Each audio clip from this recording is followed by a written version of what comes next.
బహుజనులంతా ఏకమయ్యి రాజ్యాధికారం వైపు వెళ్ళడం కోసం, మన ప్రజలను చైతన్యపరచడం కోసం ఈ సభను ఏర్పాటు చేయడం జరిగింది. రామచంద్రపురం నియోజకవర్గంలో ప్రతి గ్రామం నుంచి యువత, చిన్నపిల్లలతో సహా ఆడవారు, మగవారు, పెద్దలు, యువత అందరూ కలిసి వచ్చి ఈ సభను జయప్రదం చేయాలని కోరుతా ఉన్నాము. ప్రస్తుతం ఉన్న పరిస్థితుల్లో మనల్ని మతాల పేరుతోనూ కులాల పేరుతోనూ ఎడదీసి పరిపాలించే ఒక కుట్ర జరుగుతూ ఉంది.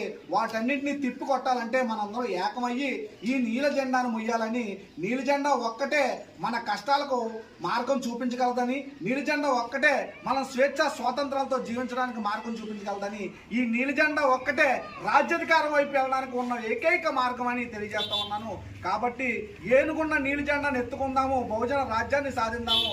ఈ నెల 25వ తారీఖున జరగబోయే బహుజన సంకల్ప సభను జయప్రదం చేద్దాము.